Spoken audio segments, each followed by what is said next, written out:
Hi నమస్తే. అయితే రోజు మనం ఇద్దరు ఎమ్మెల్యే గురించి మాట్లాడుకుంటున్నాం. ఆ నియోజకవర్గాల డెవలప్‌మెంట్ గురించి ముఖ్యంగా ఆ నియోజకవర్గాల్లో వాళ్ళు ఇచ్చిన హామీలు నెరవేర్చిన హామీల గురించి మనం రోజు మాట్లాడుకుంటున్నాం. అయితే ఈరోజు ఈ ఎమ్మెల్యే గురించి మాట్లాడుకునే ప్రయత్నం చేద్దాం. ఆ ఇద్దరు ఎమ్మెల్యేలు జహీరాబాద్‌కు సంబంధించి ఒక ఎమ్మెల్యే అయితే వికారాబాద్‌కు సంబంధించి మన స్పీకర్ గడ్డం ప్రసాద్ బాబు గురించి మాట్లాడుకునే ప్రయత్నం అయితే చేద్దాం. అయితే వాళ్ళ నియోజకవర్గాల్లో వాళ్ళ ప్లస్ పాయింట్ ఏంటి, మైనస్ పాయింట్ ఏంటి టోటల్‌గా చూసుకునే ప్రయత్నం అయితే చేద్దాం. ముందుగా కోనిగంటి మాణిక్యరావు జహీరాబాద్ నియోజకవర్గానికి సంబంధించిన చూసుకున్నట్లయితే కోనింటి మాణిక్యరావు జహీరాబాద్ నియోజకవర్గంలో గెలిచిన అభ్యర్థి. జహీరాబాద్ లో గత అసెంబ్లీ ఎన్నికల్లో బీఆర్ఎస్ అభ్యర్థి కోనింటి మాణిక్యరావు కాంగ్రెస్ నుంచి పోటీ చేసి ఏ చంద్రశేఖర్ పైన గెలిచారు. నాటి ఎన్నికల్లో మాణిక్యరావుకి 46% ఓటింగ్ వచ్చింది. అలాగే 12,790 ఓట్ల మెజార్టీతో గెలిచారు. మరి ఇప్పుడు జహీరాబాద్ నియోజకవర్గంలో మాణిక్యరావు జనాదరణ ఎలా ఉంది అనే పనితీరు పైన ఎలాంటి స్కోర్ ఇప్పుడు ఉందనేది ఒకసారి చూసుకుందాం. ప్లస్ పాయింట్ ఏంటి, మైనస్ పాయింట్ ఏంటి కూడా ఒకసారి చూసుకునే ప్రయత్నం అయితే చేద్దాం. జహీరాబాద్ ఇండస్ట్రియల్ స్మార్ట్ సిటీకి కేంద్రం ఓకే చెప్పడంతో ఈయనకు ప్లస్ పాయింట్ గా మారిపోయింది. అలాగే 1.74 లక్షల మందికి ఉపాధి అవకాశాలు కల్పిస్తున్నట్టుగా అక్కడ మనకు ప్లస్ పాయింట్ కనిపిస్తుంది. అలాగే నిమ్స్ నిర్వాసితుల ఇందిరమ్మ ఇళ్లకే ఓకే. అలాగే పారిశ్రామికంగా జహీరాబాద్ కు సానుకూలత ఎక్కువ ఉంది. అయితే నేమ్స్ బాధిత రైతులకి పరిహారం చెల్లిస్తామని కనిపిస్తుంది. అలాగే ఇవన్నీ ప్లస్ పాయింట్ కనిపిస్తున్నాయి.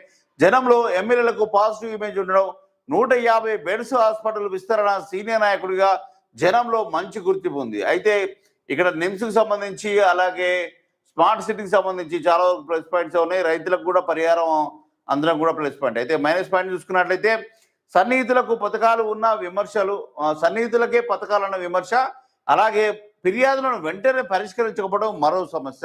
ఇది మైనస్ లానే కనిపిస్తుంది. ఇక పెండింగ్ బెడ్రూమ్ బాధితులకి డబుల్ బెడ్రూమ్ బాధితులకు ఆందోళన. జహీరాబాద్ లో ప్రభుత్వ ఐటీఐ ఏదన్నా ప్రశ్నలు. ఇంతవరకు ఐటీఐ లేదా?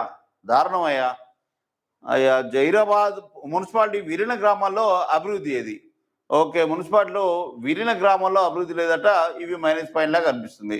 ఇక టోటల్ గా ఇంకా ఆయన ఏం కోరుకుంటారు అనేది ఒకసారి చూసుకున్నట్టయితే 30% పెండింగ్ సీసీ రోడ్లు పూర్తి చేయాలి. సీసీ రోడ్లు ఇంకా కాలేదా? దరిద్రం. ఈరన్నవాగు ప్రాజెక్టు నిర్మించాలి. రెంజింతల్ నారింజ కెనాల్ మెయింటెనెన్స్ అవసరం. సంగమేశ్వర లిఫ్ట్ పనులు తొలగించాలి. ఈసారి జహీరాబాద్ మున్సిపాలిటీకి ఎన్నికలు నిర్వహించాలి. గత 10 ఏళ్లుగా విలీన గ్రామాలు కేసులతో నో ఎలక్షన్స్ అట. ఓయమ్మ, ఇంతవరకు ఇంకా ఆ విలీన గ్రామాల్లో ఎలక్షన్సే లేవా? గ్రామాల కేసులతో నో ఎలక్షన్స్, ఇదేంది దారుణం. నాల్కల్ మండలంలో ఫార్మా పరిశ్రమ వద్దు అని వాళ్ళు డిమాండ్ చేస్తారు. మంజీరా నదిని కలుషితం చేస్తాయన్న ఆందోళన. ఆలు, చెరుకు, అల్లం పంటలకు కోల్డ్ స్టోరేజీలు కావాలని వాళ్ళు ప్రాథమికంగా డిమాండ్ చేస్తున్నది గవి. ఇక నెరవేర్చాల్సిన హామీలు కూడా గవే ఉంటాయి. ఈ మాత్రం నెరవేర్చకుంటే ఎట్లా? ఇంకా ఐటీఐ లేదట మీ నియోజకవర్గంలో. ఇక మాణిక్యరావు సంబంధించి జహీరాబాద్ నియోజకవర్గంలో మాణిక్యరావు స్కోరు అనుకూలత ఎలా ఉంది, వ్యతిరేకత ఎలా ఉందో ఒకసారి చూసుకుందాం. అనుకూలంగా 40% తటస్థ, వ్యతిరేకంగా 29%, తటస్థంగా 31%. మాణిక్యరావుకు చాలా వరకు 29, వ్యతిరేకత 29 ప్లస్ ఇవి తటస్థం 31, అంటే అనుకూలం కన్నా ఎక్కువ ఉంది. సో ఈయన డేంజర్ జోన్లోనే ఉన్నట్టు మనకు అర్థం చేసుకోవాలి. మాణిక్యరావు చాలా వరకు తటస్థంగానే ఎక్కువ ఉంది. సో వ్యతిరేక కూడా ఎక్కువనే ఉంది. సో డేంజర్ జోన్లో ఉన్నట్టుగా మనం అర్థం చేసుకోవాలి. జహీరాబాద్లో నెక్స్ట్ గెలిచేది ఈయనకు ఛాన్స్ అయితే తక్కువనే ఉన్నట్టుగా మనకు అనిపిస్తుంది. ఇక కాంగ్రెస్ స్పీకర్ గడ్డం ప్రసాద్ కుమార్కు సంబంధించి వికారాబాద్ నియోజకవర్గంలో ఈయన పనితీరు ఎలా ఉందో ఒకసారి చూద్దాం. ఎప్పుడు కూల్గా స్మైల్ ఇస్తూ కనిపించే మన గడ్డం ప్రసాద్ నియోజకవర్గంలో వెనుకబడిన సామాజిక వర్గం నుంచి వచ్చిన వ్యక్తి ఎప్పుడైనా చాలా వరకు పాజిటివ్గా బీ స్మైల్గానే ఉంటాడు. గడ్డం ప్రసాద్ కూడా అలానే ఉంటాడు. అందుకే స్పీకర్ అయినాడు. చాలా ఓపిక, సహనం గడ్డం ప్రసాద్కి ప్లస్ పాయింట్స్ ఇవి చాలా వరకు. కానీ నియోజకవర్గంలో ఆయన ఇచ్చిన హామీలు ఏంది, గెలవడానికి నెరవేర్చిన హామీలు ఏంది, ఇంకా జనం ఆయన నుండి ఏం కోరుకుంటారు అనేది ఒకసారి మనం పూర్తిగా విశ్లేషించే ప్రయత్నం అయితే చేద్దాం. గడ్డం ప్రసాద్ బాబుకు చాలా వరకు అయితే ప్లస్ పాయింటే ఉంది. గడ్డం ప్రసాద్ కుమార్కి తెలంగాణలో వికారాబాద్ కీలక నియోజకవర్గం. ఇక్కడ గత ఎన్నికల్లో కాంగ్రెస్ నుంచి పోటీ చేసిన సీనియర్ లీడర్ గడ్డం ప్రసాద్ కుమార్ తన సమీప ప్రత్యర్థి బీఆర్ఎస్ నుంచి పోటీ చేసిన మెతుకు ఆనంద్పై గెలిచారు. నాటి ఎన్నికల్లో 49.85% ఓటు షేర్ సాధించారు. మొత్తంగా 12,893 ఓట్ల మెజార్టీతో గెలిచాడు. ప్రస్తుతం అసెంబ్లీ స్పీకర్ గా బాధ్యతలో ఉన్నాడు. మరి ఇప్పుడు వికారాబాద్ నియోజకవర్గంలో గడ్డం ప్రసాద్ కుమార్ కి జనాదరణ ఎలా ఉంది, ఆయన స్కోర్ ఎంత, ఆయన ప్లస్ పాయింట్ ఏంది, మైనస్ పాయింట్ ఏంది, ఒకసారి చూసుకునే ప్రయత్నం అయితే చేద్దాం. స్పీకర్ కావడంతో వేగంగా అభివృద్ధి పనులు అయితే జరుగుతున్నాయి. క్యాడర్ నుంచి ప్రసాద్ కుమార్ కు మంచి సపోర్ట్ అయితే జరుగుతుంది. వికారాబాద్ జనం ఎమ్మెల్యేలకు ఇచ్చిన మంచి స్కోర్ ఏందో ఒకసారి చూసుకుందాం. స్పీకర్ ప్లస్ పాయింట్ ఏందో చూద్దాం. ఈయన స్పీకర్ కావడంతో వేగంగా అభివృద్ధి పనులు జరుగుతున్నాయి. దాదాపు 400 కోట్లతో ప్రధాన లింక్ రోడ్ల నిర్మాణం పూర్తయిందంట. ఇది చాలా వరకు అయితే ప్లస్ పాయింట్ గానే చూసుకోవాలి. ఇక అనంతగిరి అభివృద్ధికి 1000 కోట్లతో MOU సంబంధించిన అభివృద్ధి పనులు జరుగుతున్నాయి. అలాగే వికారాబాద్ కు జిల్లా కోర్టు మంజూరు చేసినట్టుగా మనకు కనిపిస్తుంది. అలాగే వేగవంతమైన వికారాబాద్ ROB నిర్మాణం కూడా మనకు కంప్లీట్ అయినట్టుగా మనకు కనిపిస్తుంది. పూర్తిగా ఇవన్నీ ప్లస్ పాయింట్ లోనే కనిపిస్తున్నాయి. మరో 3 ROBల నిర్మాణానికి కసరత్తు కూడా ప్లానింగ్స్ కూడా అయిపోయినట్టు తెలుస్తుంది. వికారాబాద్ మీదుగా 4 హైవేల నిర్మాణానికి ప్లాన్ చేస్తున్నట్టుగా మనకు కనిపిస్తుంది. చెరువుల అభివృద్ధికి సర్వే పూర్తి అయినట్టుగా మనకు కనిపిస్తుంది. ఇంటిగ్రేటెడ్ స్కూళ్ళ మంజూరు అయినట్టుగా మనకు కనిపిస్తుంది.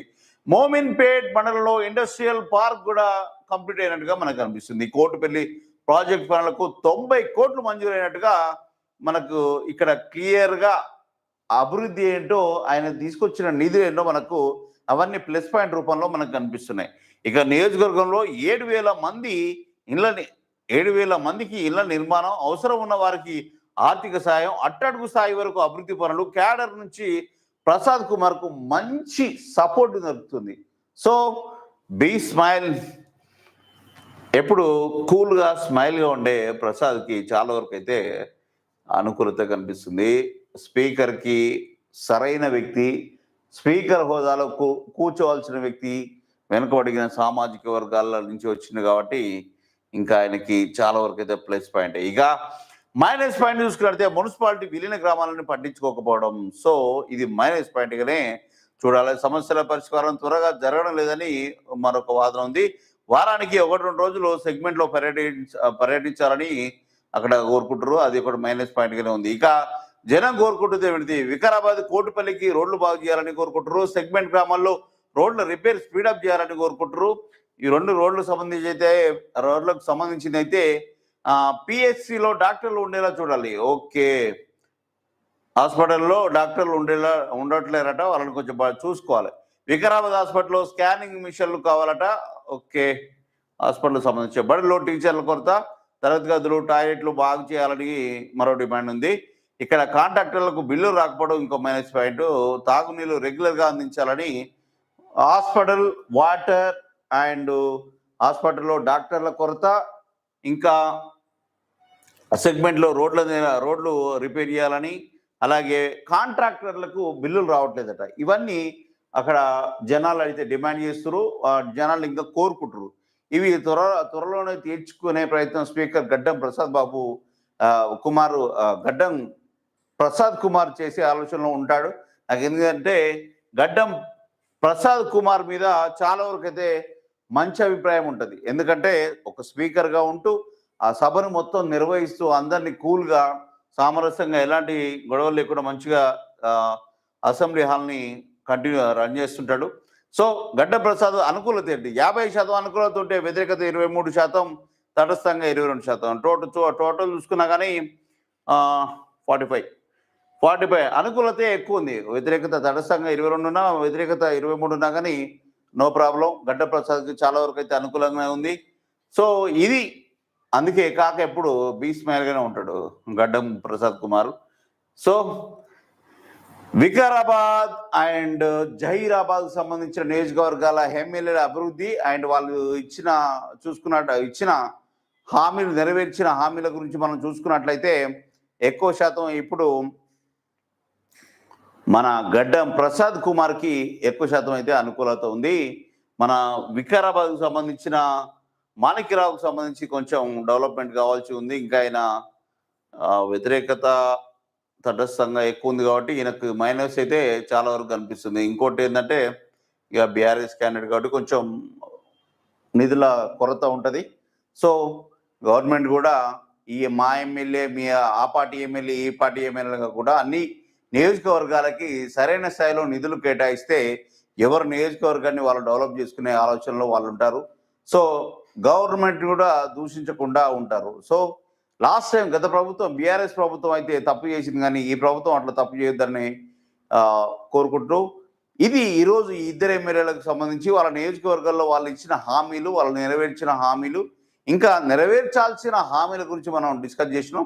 రేపు మరో ఇద్దరు ఎమ్మెల్యేలతోటి మళ్ళీ కలుద్దాం.